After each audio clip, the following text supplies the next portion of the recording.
Since I was a little kid, my great-uncle Ivan has lived with us in our basement. He's a surrealist painter by trade and his works are beautifully done, whimsical and thought-provoking oil masterpieces, worthy of being stared at for hours.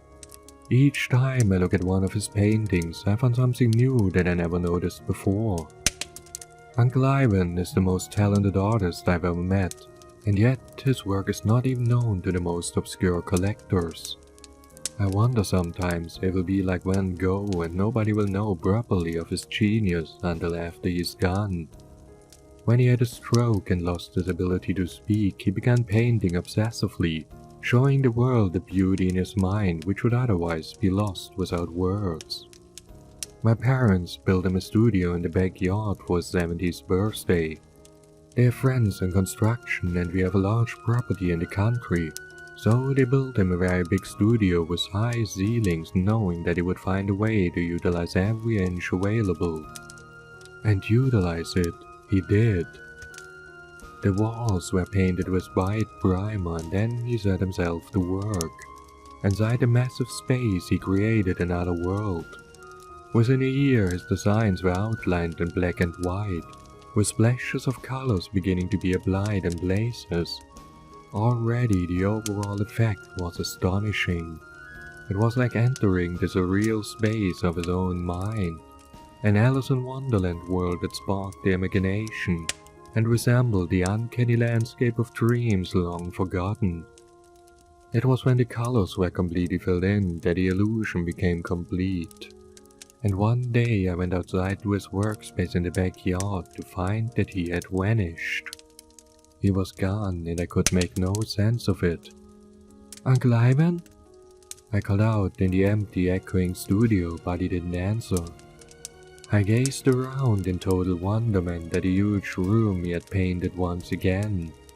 The walls, ceiling and floor alive with colors and images. I tried to find a spot of black and white, where I still had to fill in color, and could find none. The field of mushrooms with its gnome inhabitants was so real it felt like I could step into it and join in the merriment of the fairy folks living there. Purple cloud mountains rose up steeply to the left of that, a field of pink cherry blossom trees sloping downward on the other side, towards a tumbling river the color of cotton candy. This led into a sprawling desertscape which started out in yellows, oranges and golds, and faded softly into the greens and gentle blues of an ocean, filled with kelp, octopus, jellyfish and a myriad of other fantastical aquatic creatures. Gasping, I realized the room was finally complete. My heart sunk in my chest as I thought about what this meant. This had been my Uncle Ivan's life for the past several years. Now it was finished and he should have been reveling in his masterpiece. I thought he would have at least come to find me, to show me that it was done. He knew I was his biggest fan after all. Where was he? The man was a total recluse, a hermit. He never left the property no matter what, and often spent days straight in his studio working on the all-encompassing moral. I walked around the fantastical space, becoming lost in the swirling colors and dreamlike images.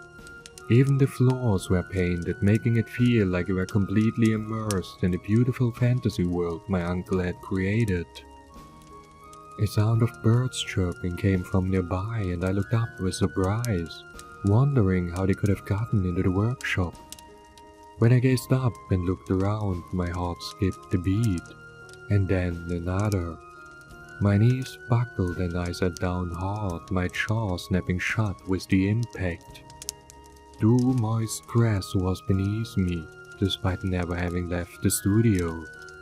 Strangely, the grass was crimson red, the color of fresh blood. Insects I didn't recognize were scurrying in it, crawling up my arm. They were colorful and otherworldly, leaving rainbow pattern footprints in their wake. The field of towering mushrooms stood in front of me, and it was actually there. It wasn't just an illusion of perspective and artistic mastery anymore. I could feel fresh air on my face and heard birds chirping all around me. There was the sound of a flute playing in the distance ahead, and gnomes were dancing merrily and singing beneath the shade of mushroom-capped roofs. Purple clouds floated in the sky, and a giant eyeball looked down at me like the moon, winking when it saw me. Too scared to scream, I began hyperventilating. Terrified, my eyes started to search for an exit but found no way out. "It's beautiful here, isn't it?" a voice asked from nearby. It sounded familiar, but I couldn't place where I'd heard it before. "I thought you'd like it," my great Uncle Ivan said, reaching out his hand to help me to my feet. "Most people didn't understand what I was doing out here, but I could see that you got it from the very beginning. You knew what the purpose of all of this was." Standing to my feet, my terror began to evaporate, and I felt a smile spread across my face, despite the surreal situation I had found myself in. "Uncle Ivan, you can talk!" It had been so many years since I'd heard the old man's voice. I'd forgotten what it sounded like. "I can," he said, looking pleased. "At least while I'm here, but that's always been the case. Come on, let's go for a walk." We started ambling towards the mushroom village up ahead. The music of lutes and flutes and drums became louder, the gentle tones of singing voices rising up to greet us. "I miss talking to you, Uncle Ivan," I said after a minute of silent walking. "That's funny, we haven't really said anything yet." We both chuckled at that. "Well, it's hard to find someone you're just as comfortable being quiet around as you're talking.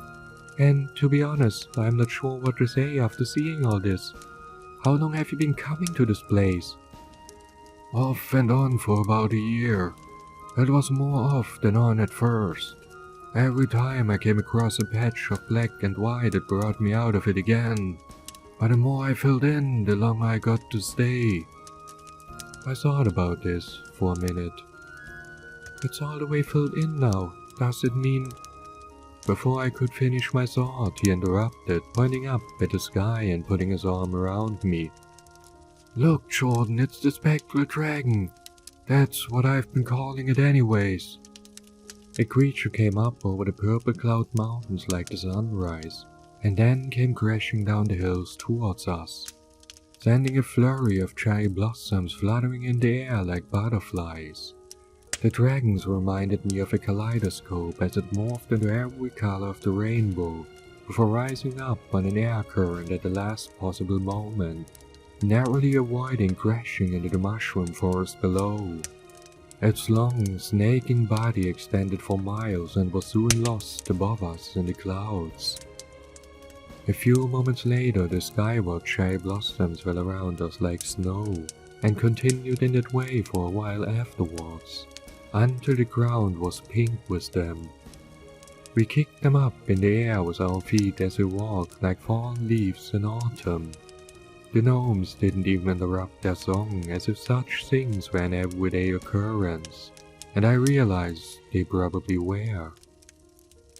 "This place is incredible," I said. "No wonder you've been spending so much time out here." Uncle Ivan was smiling and nodding, seeing that I understood him even more now. But there was something off about him.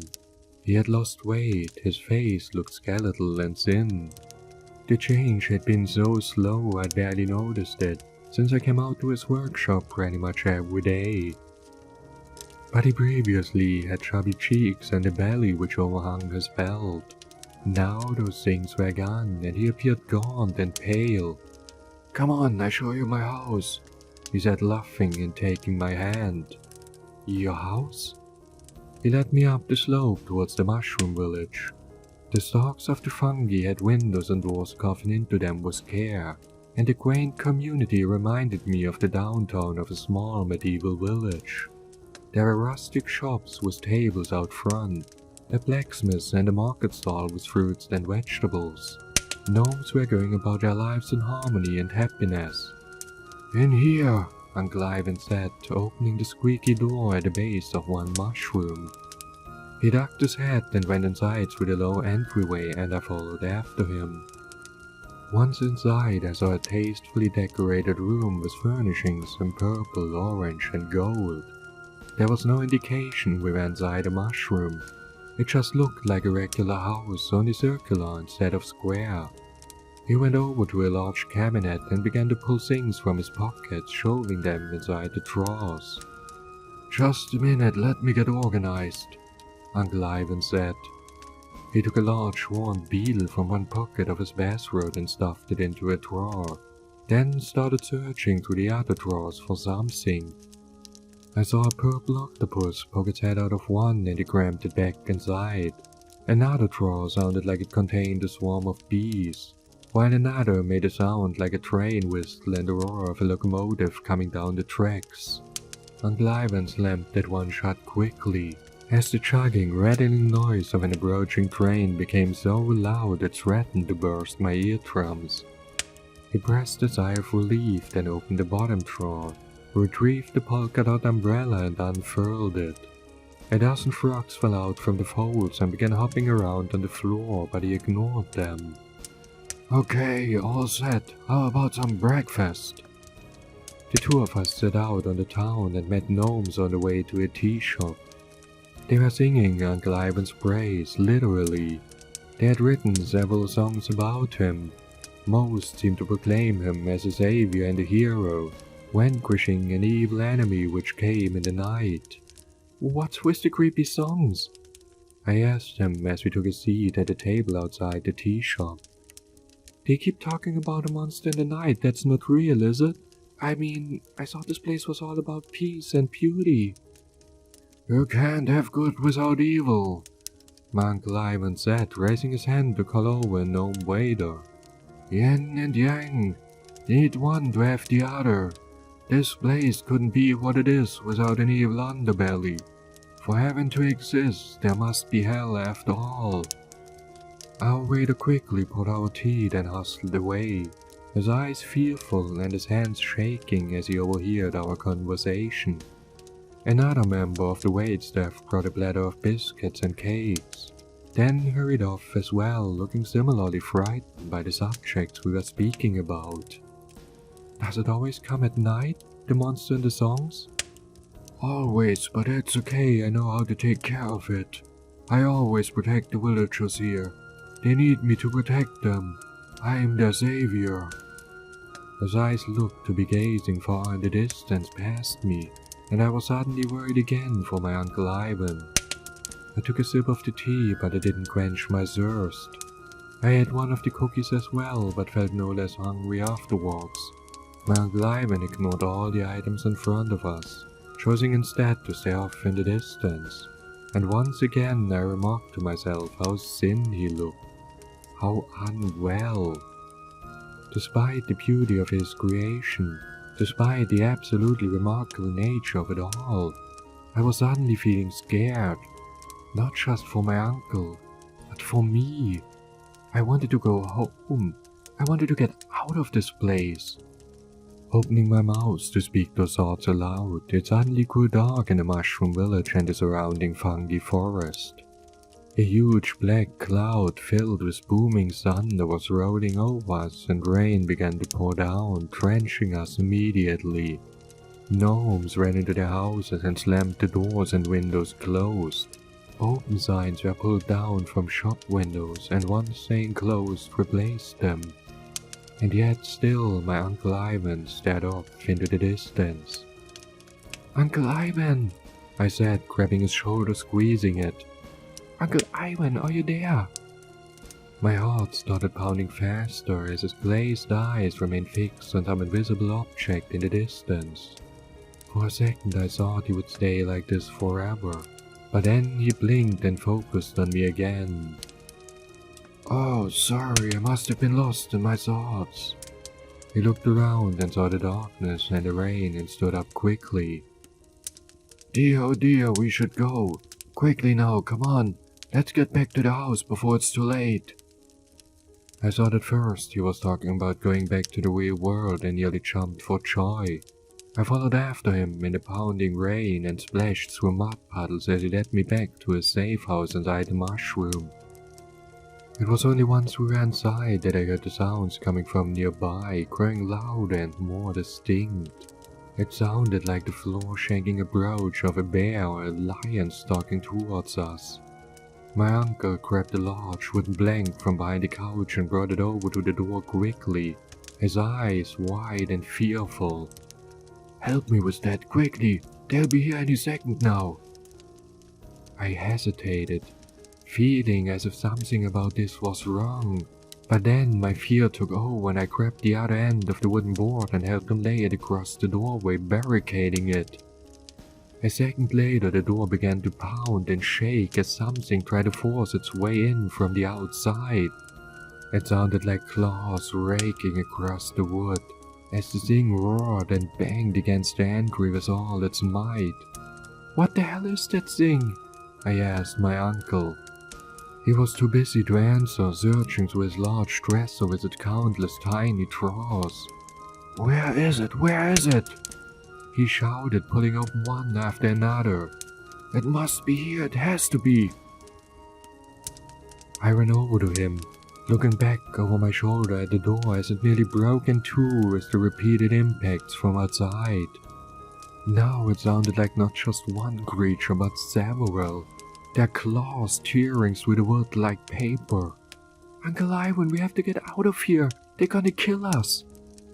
As he pulled open one drawer after another, I saw horrors inside each that I will never forget. The drawers had been full of fun and whimsical items from what I'd seen before, but now every drawer he opened had a nightmare inside.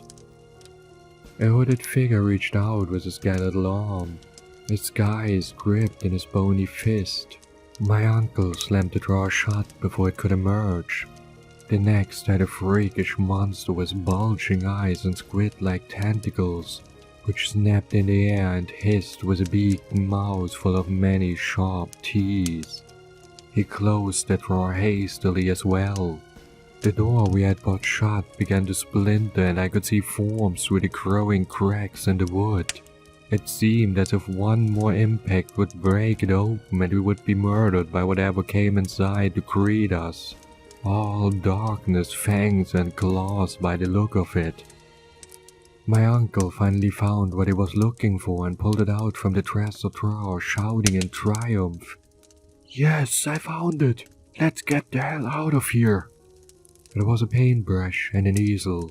He began to paint a picture on the wall beside him, working so quickly it didn't seem possible. A few moments after he had begun, there was a beautiful doorway with a blue sky and sunshine. There were trees and green grassy fields rolling in the distance. "Come on, through here," he said, grabbing my arm. I didn't move though. Something about all of this felt wrong, I thought to myself again. Uncle Ivan needed my help, and this wasn't the way to help him. Escaping further into his fantasy world, going one step deeper into this dimension, or whatever this was not going to help him. I studied his bony face and looked at his thin, frail hand reaching out to take mine. "Come on, what are you waiting for?" he asked, looking terrified, checking over my shoulder for the next impact from outside. "That isn't the way, Uncle Ivan," I said, realizing what I meant when I said it. "That's not the way home, and I need to take you home. You need to eat and drink and you need to get out of this place for a little while. You can't survive here. You can't live inside this world you created or it will kill you." "What? No, I can't leave. This is my home now. I need to protect it." The door splintered further with another loud bang, as the dark forms forced their weight against the threshold. "Do you know what's on the other side of that door, Uncle Ivan? Have you ever waited to see what will come through? Or do you just escape further into your fantasies and run away every time?" He hesitated, looking as if he might jump through the doorway without me, escaping into that other world never to be seen again. But then he turned to look at me and let out a deep, shuddering breath. No, I've never not run away from it. I suppose I should look at it though, shouldn't I? We all need to face our fears sometimes, Uncle Ivan, I said, taking his hand. We'll face it together, whatever it is. He gripped my hand tightly and we stood waiting for our demise or whatever would come next. With a loud crash, the door broke open and dark forms in the shape of every alpha predator began to squeeze through, looking like oversized, nightmarish images of their true selves. Shadowy bodies with no discernible features except for their teeth. Their teeth which were too long and too sharp, gleaming white. As they closed in on us, I focused on the lack of color, and remembered those blank spots in the mural. I thought about home. I braced for the impact and for the teeth which would tear me to shreds, but they never came. When I opened my eyes and looked up, I saw a wall in front of me with a wolf painted in black and white. It hadn't been filled in yet.